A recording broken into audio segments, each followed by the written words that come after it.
అందరికీ నమస్కారం. ఆగస్టు 16 కృష్ణాష్టమి, శ్రావణ శనివారం. ఇలాంటి రోజు మళ్ళీ రాదు. ఇక పట్టిందల్లా బంగారమే. ఈ నెల ఆగస్టు 16వ తేదీన శ్రావణ శనివారం నాడు కృష్ణాష్టమి వచ్చింది. శ్రీకృష్ణుడు విష్ణుమూర్తి అవతారం కాబట్టి శ్రావణ శనివారం నాడు కృష్ణాష్టమి రావడం చాలా విశేషం.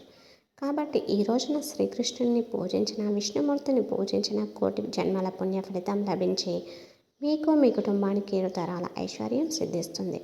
సకల పాపాలన్నీ తొలగి మీ కుటుంబానికి సకల సౌభాగ్యాలు వారిస్తాయి.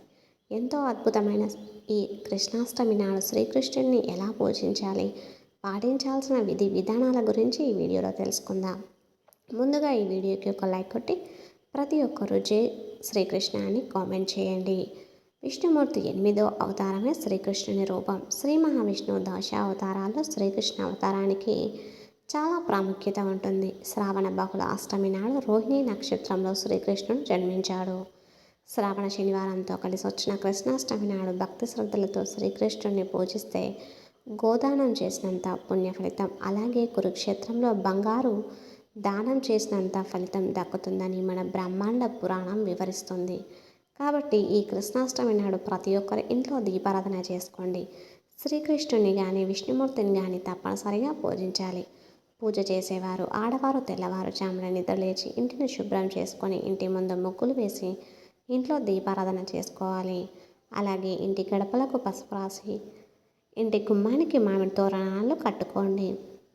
శ్రీకృష్ణుని మీ ఇంట్లోకి ఆహ్వానిస్తూ మీ ఇంటి గుమ్మం బయట నుండి మీ పూజా గది వరకు శ్రీకృష్ణుని పాదాలను ముగ్గుతో వేయండి.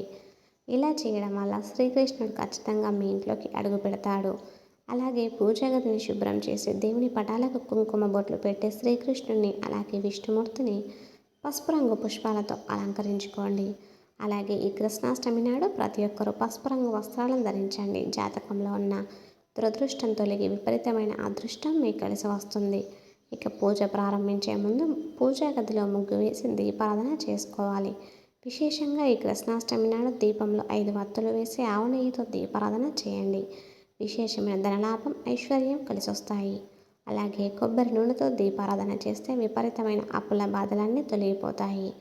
తులసి దళాలంటే శ్రీకృష్ణుడికి చాలా ప్రీతికరమైనవి కాబట్టి కృష్ణాష్టమి రోజున దీపారాధన చేసేవారు విష్ణుమూర్తిని అలాగే శ్రీకృష్ణుని తులసి దళాలతో పూజించండి. అఖండ ఐశ్వర్యం ప్రాప్తి మీకు కలుగుతుంది. ఇక శ్రీకృష్ణుడికి నైవేద్యంగా వెన్న ముద్ద, అటుకులు, పాలతో తయారు చేసిన స్వీట్లు, పండ్లు ఇలా ఏదో ఒకటి నైవేద్యంగా సమర్పించండి.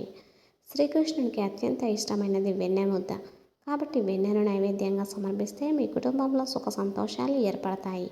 అదేవిధంగా అటుకులను నైవేద్యంగా సమర్పిస్తే అపారమైన సంపదలు ప్రాప్తిస్తాయి. కుటుంబ కష్టాలన్నీ తొలగిపోయి మీ కుటుంబంలో అదృష్టం, ఐశ్వర్యం పెరుగుతుంది.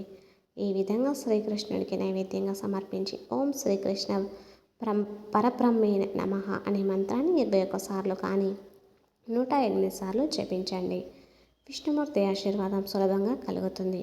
ఒక రాగి చెంబు నిండా నీళ్లు పోసి అందులో తులసి ఆకులను వేసి మీ పూజ గదిలో పెట్టుకోండి. నైవేద్యంగా పక్కనే ఈ తులసి నీటిని పెట్టుకోండి. పూజ పూర్తయిన తర్వాత ఆ నైవేద్యాన్ని కుటుంబం అంతా ప్రసాదంగా స్వీకరించి ఈ తులసి నీటిని తీర్థంగా స్వీకరించాలి.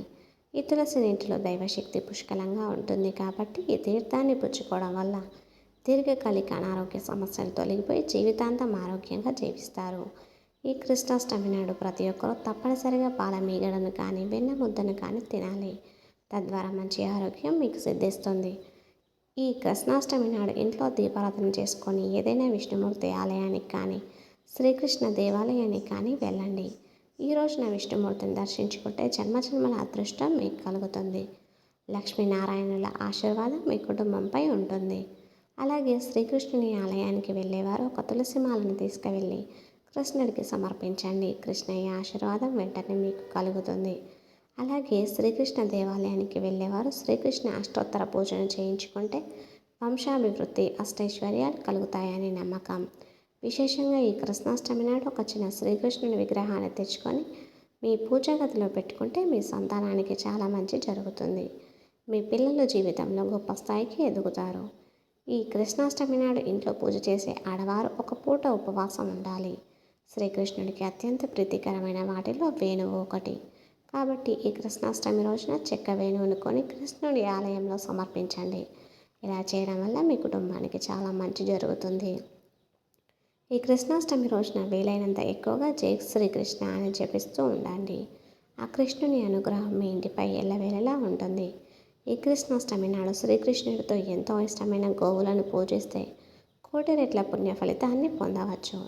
కాబట్టి కృష్ణాష్టమి నాడు ప్రతి ఒక్కరూ గోవులకు ఆహారంగా అరటి పండ్లు, ఉడకబెట్టిన శనగలు, అలాగే పచ్చిగడ్డిని తినిపించడం ద్వారా జన్మజన్మల అదృష్టం కలిసి వస్తుంది. ముక్కోడి దేవతల ఆశీర్వాదం తక్షణమే సిద్ధిస్తుంది. నెమలికలంటే శ్రీకృష్ణునికి చాలా ఇష్టమైనవి కాబట్టి మీ జీవితంలో ఏమీ లేని స్థాయి నుండి గొప్ప స్థాయికి ఎదగాలంటే ఈ కృష్ణాష్టమి నాడు మీరు డబ్బు దాచుకునే ప్రదేశంలో 3 నెమలి ఈకలను పెట్టుకోండి. ఆకస్మిక ధనలాభం సిద్ధించి మీ ఇంట్లోకి డబ్బు రావడం ప్రారంభమవుతుంది. జీవితంలో ఉన్నత స్థాయికి ఎదగగలుగుతారు. మీ ఇంటికి ఉన్న వాస్తు దోషాలన్నీ దూరం అవుతాయి. అలాగే భార్యాభర్తల మధ్య గొడవలు ఉన్నవారు ఈ కృష్ణాష్టమి నాడు మీ పడక గదిలో నెమలి ఈకలను పెట్టుకోండి. భార్యాభర్తల మధ్య కలహాలు తొలగిపోయి ప్రేమానురాగాలు పెరుగుతాయి. అదేవిధంగా శ్రీకృష్ణాష్టమి నాడు ఉట్టి కొడితే చాలా మంచిది.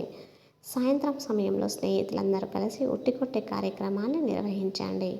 ఉట్టి కొట్టే కార్యక్రమాన్ని నిర్వహిస్తే ఐశ్వర్యం, శ్రేయస్సు కలుగుతుందని నమ్మకం. ఈ రోజున కృష్ణుని పూజించే భక్తులు శ్రీకృష్ణుని విగ్రహం మీ ఇంట్లో లేకపోతే ఒక కలశం మీద కొబ్బరికాయను పెట్టి కొబ్బరికాయ చుట్టూ పసుపు వస్త్రాన్ని కట్టి కన్నయ్య రూపంగా భావిస్తూ ఇంట్లో పూజ చేసుకోవచ్చు. అలాగే కృష్ణాష్టమి నాడు సంతాన గోపాల వ్రతాన్ని ఆచరిస్తే పిల్లలు లేని వారికి సంతాన భాగ్యం కలుగుతుందని, వివాహం కాని వారికి త్వరగా వివాహం జరుగుతుందని భక్తుల విశ్వాసం. ఈ కృష్ణాష్టమి నాడు భక్తి శ్రద్ధలతో భగవద్గీతను చదివితే చాలా మంచిది. ఈ విధంగా శ్రీకృష్ణుడిని పూజిస్తే సకల పాపాలు తొలిగిపోయి మోక్ష ప్రాప్తి కలుగుతుందని మనకు స్కంద పురాణం వివరిస్తుంది. వీడియో నచ్చితే ఖచ్చితంగా లైక్ చేసి అలాగే ఛానల్ని సబ్స్క్రైబ్ చేసుకొని మన కామెంట్ బాక్స్లో జయ శ్రీరామ్ అని ప్రతి ఒక్కరూ కామెంట్ చేయండి. ఇంతవరకు ఈ వీడియో చూసిన ప్రతి ఒక్కరికి ధన్యవాదములు.